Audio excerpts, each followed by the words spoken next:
Pack Buddies or food pantries or anything else. A couple of organizations we looked at to work with. One is Rise Against Hunger, my favorite. And the reason I say Rise Against Hunger right now, by the way, is providing 400,000 meals to the Bahamas. That's going to last about 22 days down there. Another district in Florida, just this weekend, had a meal packing event. They're sending another 104,000 meals to the Bahamas through Rise Against Hunger. Normally, Rise Against Hunger takes the meals they pack and they send it to places that are the most at risk in the world for hunger, starvation. And they don't send it in to like the community food banks and things. You know where they send it? They send it to the schools. And the children in those communities come to the schools so they can eat because they're hungry. They stay in those schools and learn. So we get a double benefit. We're not only helping to feed those folks that are hungry, we're also helping to solve the basic education and literacy problems in those places. It's an amazing thing we can do. Each area has been asked to pull together, all the clubs in the area to work together, along with churches and other community organizations, schools, and have a big meal packing event sometime this year. And every area has a certain target that they're looking for in terms of the number of meals we hope we can pack. There's a cost to it, but we're hoping you get some sponsorships and things to help with that. The other challenge we have in this district is literacy. Literacy is a huge problem in South Carolina. We are below the national average in literacy in most counties of our state. But we have 6 counties in our state that are so low in literacy rates that they are considered to be at-risk counties. Unfortunately, 5 of those counties are in our district. Folks, we've got to do something, and we're going to try to do some things this year. There's a Save the Children program called Together We Read. They put it together with Rotary International, and we're going to be looking at ways we can participate in that. So I think there's some things we can do there. In polio, we keep getting close. We think we're going to be there, but it just takes more and more effort, doesn't it? So I have with me today an End Polio banner. You can see that there are already quite a few signatures on there. I want to challenge everyone here today to sign that banner to show your support for ending polio. But there's a catch, right, Nancy? It's going to cost you $5 to sign the banner. Now, I will tell you that right now, the record for signing the banner at one club meeting is $196. I don't know where that extra dollar came from. It's $5. Well, it's $196, so you guys can beat that, I don't know. And by the way, Ethan, I know you young people don't carry cash, right? We take Venmo.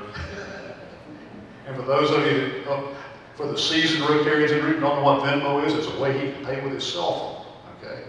So there you go. But we've asked you to do that, to show your support. At All Club Conference in March, and we've got the magnets there for the Save the Day, we're going to be doing some of these things to try to make a difference again. It's going to be a little bit different conference. We're going to do a lot more action, a lot more service, and we're going to do sitting and listening. So Friday at lunchtime, when we have our keynote speaker, who is the founder of Rise Against Hunger, we're going to go directly from there, after a short break, into a meal packing event. We're going to pack 100,000 meals that afternoon at All Club Conference.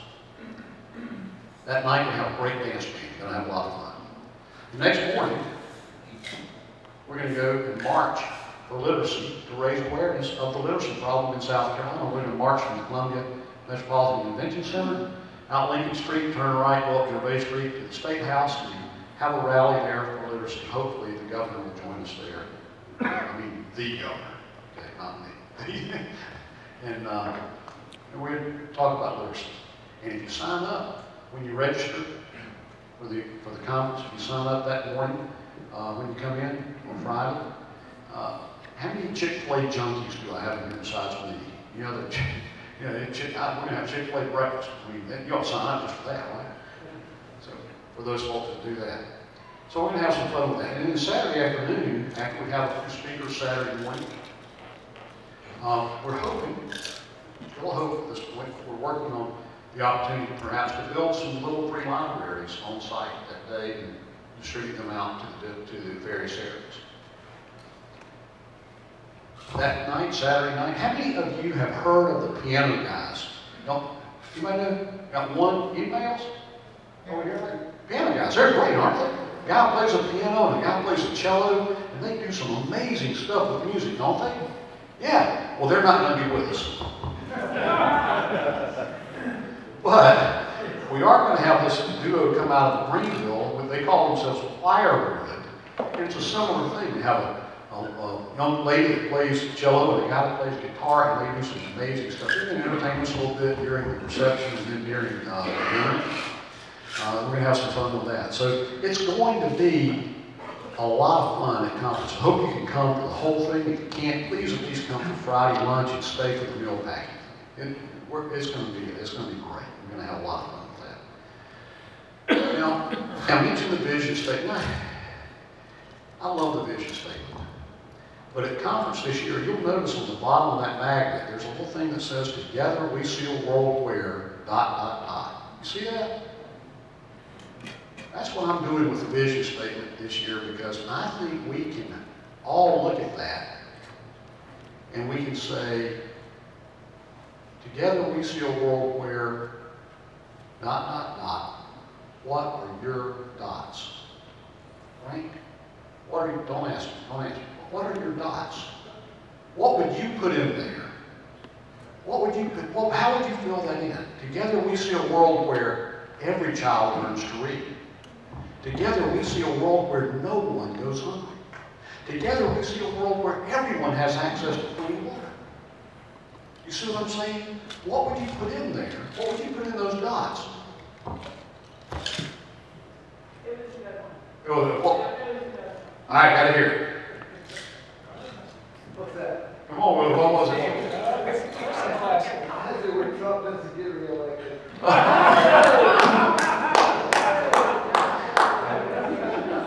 Sorry. Okay, together we see a world where politics don't enter into any conversation.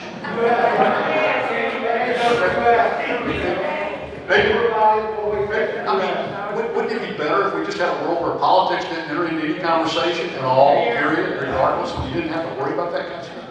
But together we see a world where what? Now, here's what I want you to do. If you think about that for yourself a little bit, maybe not today, but think about it for yourself. Together we see a world where, and fill it in for yourself. What do you see in there? Now, think about what you can do in Rotary. What can you do in Rotary to make what you put in there come true? What can you do? Maybe as a club, Jeff, you guys look at and say, okay, together we see a world where, fill in the blank, and then what can this club do to make that become a reality, or at least push it forward to becoming a reality? You see what I'm saying?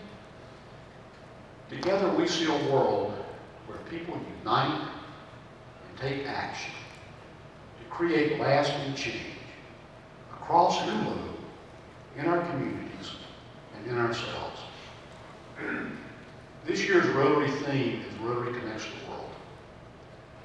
Rotarians with 1.2 million of us plus around the world sharing that common vision statement, then it is absolutely true that Rotary connects the world. Thank you for what you do. Thank you for what you do here individually as a club to make that lasting change. And thank you for being patient and listening to me today. Thank you so much for your time.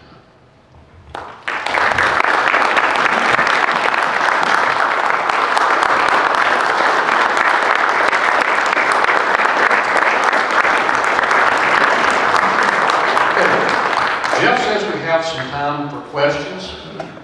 I'm always a little hesitant to do that. But Willie Mack, we will not answer questions on having related to what you said. Any questions? Yes, sir. My understanding that banner is going to be taken to the zone, and whichever district has the most signatures gets an award. There was a challenge like that put out in Zone 33. Every district in Zone 33 got one of these banners, and the idea is that we're supposed to try to get it covered up with signatures. I've also got some signatures on the back of it, at least one that I know of back there on the back of it. But yeah, if you want to write over somebody's name, please feel free to do that. So who's going to count? I think it's going to be a matter of which one's the darkest by the time it gets there. You know, But is that the case, that there's a challenge among the districts? it is a challenge, and I don't know how that's going to pan out exactly. I'm really curious. Maybe they'll do it based on the fact that if we get $5 per signature, right now we are at almost $1,600. Right now we're at $1,596. Again, there's that $5. But yeah, so if you divide that by 5, that tells you how many signatures are on it. So, yes, ma'am. Well, starting next week, you'll have your little Ziploc baggie with information in there about getting your coins out of your pocket or your purse for the polio plus. And so if you want to sign the banner, I'm sure we're going to have $5 per person in those baggies. No. It's $5 today. Oh, Today. you just blown our whole deal for next week. No, you can still do next week. Oh, sure. You can still do that We too. can have folks if you want to do it as Yeah, and there's a black pen of what's it called, Sharpie, on the floor, and a silver Sharpie on the floor. So you can use the black pen for the gold and the silver for the black areas on the thing. Quick question, how much is one drop of vaccine? Two drops is what it takes. 2 drops, how much is it? The Um, dollar? 12 cents? No, it's like 20 cents. It depends on the country. In India, it's about 12 cents for 2 drops for a dose, and in other countries, it's about 20 cents. It has to do with the quality. Okay, I couldn't remember, and I knew it was Yeah, low. but yeah, it's nice. I mean, it's really relatively inexpensive. And the other thing too, you think about it, we've got $1,596 right now. Multiply that times 3. Because with the Gates Foundation match, that's the impact we're making just by having this banner sign, Frank. How many clubs in the district now? How many clubs in the district? Right now, there's 79 clubs in the district and 4 satellite clubs in the district. So, basically 83. This is my 23rd club visit today, so I still got a ways to go.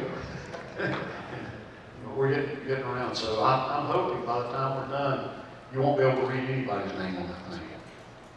Right over it. We've got to get there, folks. We have to get this polio thing done, don't we? What's a satellite? A satellite club? A satellite club is think of it like a child or a parent club. We have a satellite club here now, a Low Country Beaufort satellite meets tomorrow night. Satellite clubs can be 8 members and up. And the satellite club doesn't have a president or other officers. They have a chair that also sits on the board of the parent club. The parent club has a liaison that goes to the satellite club and keeps up with things going there.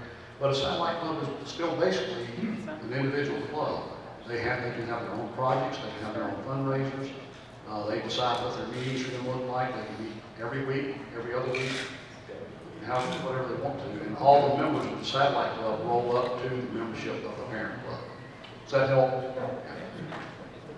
What, other questions? And by the way, you're always invited to the Satellite Club of Fort Laurel, it's in Springer on the 1st and 3rd Thursdays at 5:30. And it counts as a makeup, you know, it'll count as a makeup.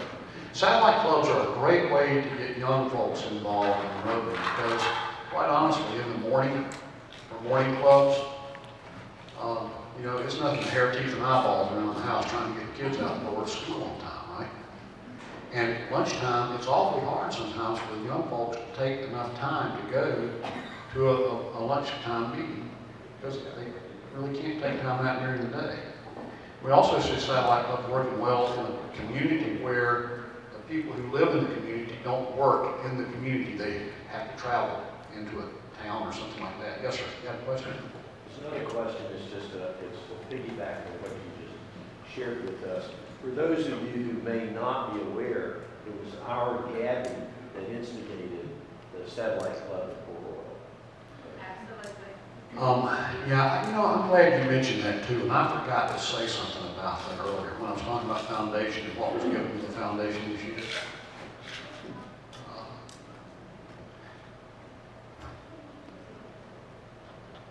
Gabby's a great guy. He was a great guy. And on his death, he made a very large contribution to the Rotary Foundation Endowment Fund.